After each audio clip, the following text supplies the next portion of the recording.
Assalamualaikum warahmatullahi wabarakatuh.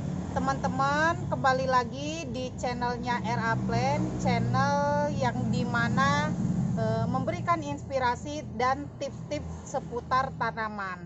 Nah, spesial untuk hari ini saya mau kasih informasi kepada teman-teman semua, terkhususnya untuk pecinta tanaman begonia. Saya akan memberikan tips bagaimana caranya memilih media tanam untuk begonia dengan tepat. Nah, sebelum kita lanjut ke video tutorialnya atau ke video teknisnya, saya di sini akan menjelaskan sedikit tentang perbedaan antara media tanam di daerah atau suhu yang panas atau di suhu yang dingin. Nah, perlu teman-teman ketahui bahwa di mana tanaman begonia ini bisa hidup di dataran tinggi dan di dataran rendah, meskipun pada dasarnya habitatnya adalah tumbuh di suhu yang dingin atau dataran tinggi ya, teman-teman. Nah, banyak sekali sebelumnya teman-teman yang mengeluhkan bahwasanya tanam begonia itu sulit, sering mati, sering busuk, dan sering juga mengering. Nah, seperti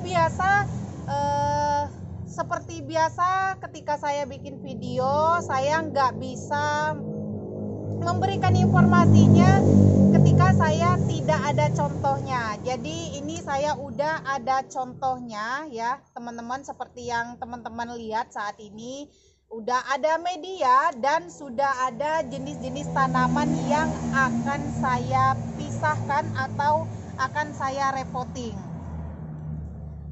Nah, bagaimana sih cara pemilihan media tanam begonia yang tepat? Nah, kalau misalkan teman-teman semua di rumah atau teman-teman semua di daerah yang panas, medianya diusahakan untuk banyakin tanahnya atau banyakin sekam bakarnya, jadi nanti medianya tidak terlalu poros atau tidak terlalu gembur.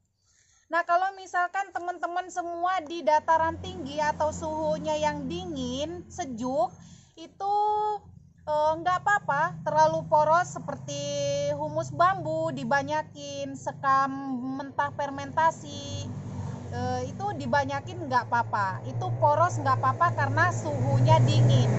Berbeda dengan suhu yang panas yang cepat kering.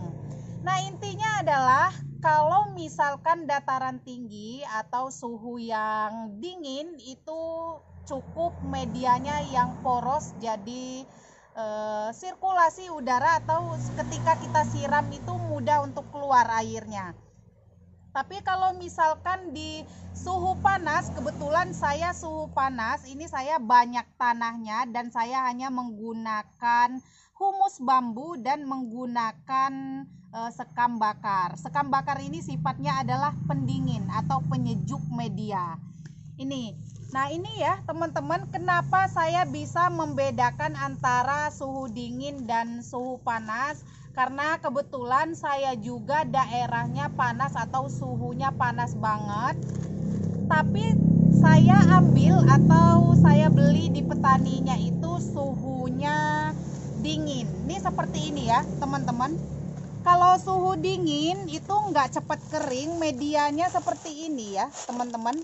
Nih, ini banyak merangnya, merang lapuk atau merang busuk. Ini kalau untuk di daerah saya sehari nggak disiram aja dia mengering. Makanya kali ini saya mau ganti dengan media yang sudah saya siapkan ini.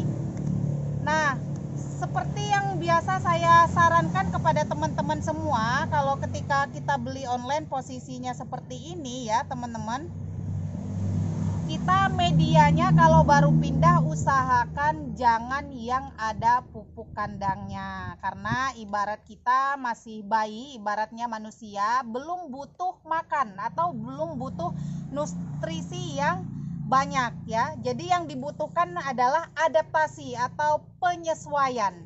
Jadi ini saya seperti biasa, kalau tidak punya humus bambu bisa menggunakan kokopit atau bisa juga menggunakan kompos jenis lain, dedaunan kering atau dedaunan busuk ya. Ini saya banyak tanahnya dan sekam bakarnya. Nah, ini khusus untuk teman-teman yang suhunya panas seperti di daerah Purbalingga ya, medianya dibanyakin tanahnya.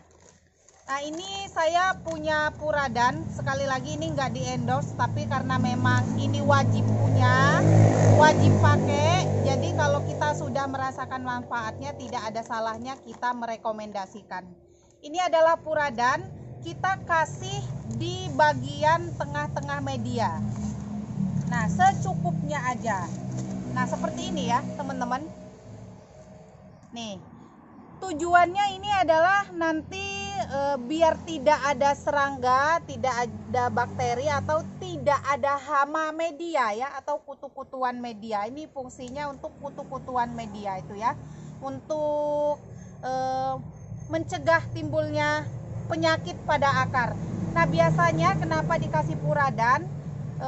Biasanya ada serangga-serangga atau binatang-binatang yang bisa menggerogoti akar tanaman begonia itu. Jadi nanti tujuannya biar tidak terganggu pada bagian akar. Setelah kita kasih Puradan seperti ini tadi, kita tambahkan lagi media seperti ini. Nah, teman-teman, ini sekali lagi saya informasikan bahwa begonia ini tanamannya karakter atau tekstur akarnya itu serabut, jadi dia tumbuhnya di atas permukaan media ya teman-teman, tidak terlalu butuh pot yang terlalu tinggi dan juga tanamnya tidak butuh terlalu dalam. Kita cukup seperti ini aja, jangan terlalu dalam, jangan setangnya jangan tertimbun. Jadi biarkan si tanaman ini mengambang gitu ya di bagian permukaan media. Nah, kalau dirasa memang karena kalau beli online itu daun atau setangnya layu, dirasa butuh penyangga, dikasih penyangga ya teman-teman. Intinya jangan terlalu dalam.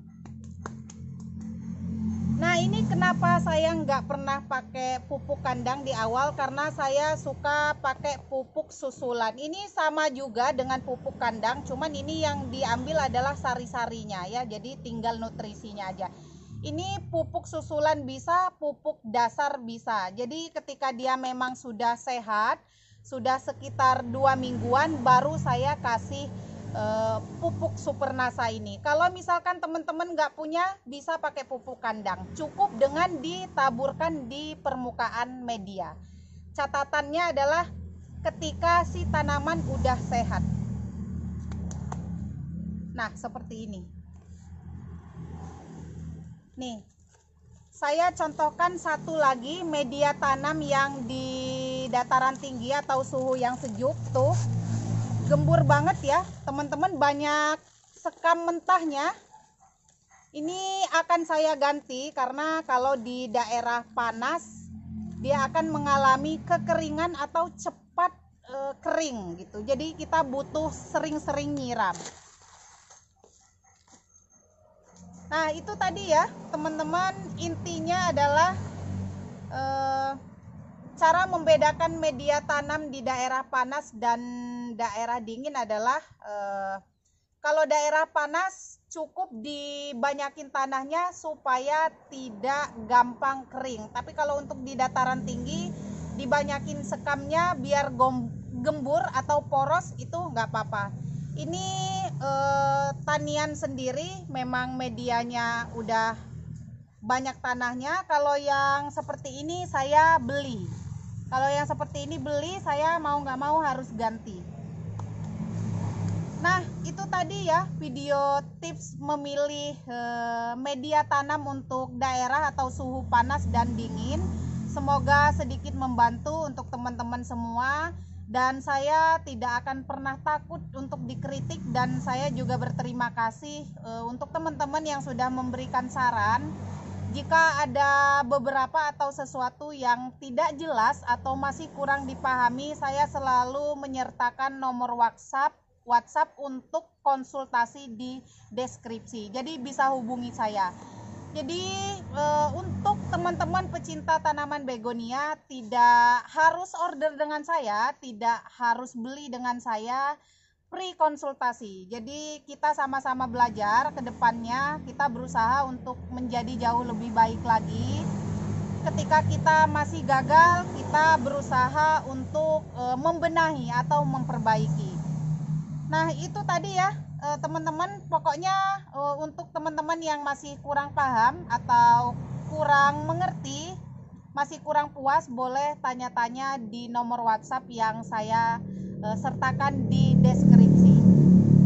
Nah, itu tadi, saya mohon maaf seperti biasa apabila ada tutur kata atau dalam penyampaian kurang tepat atau yang menyinggung perasaan teman-teman semua. Saya mohon untuk dimaafkan yang sebesar-besarnya. Akhir kata, wabillahi taufiq wal hidayah. Wassalamualaikum warahmatullahi wabarakatuh.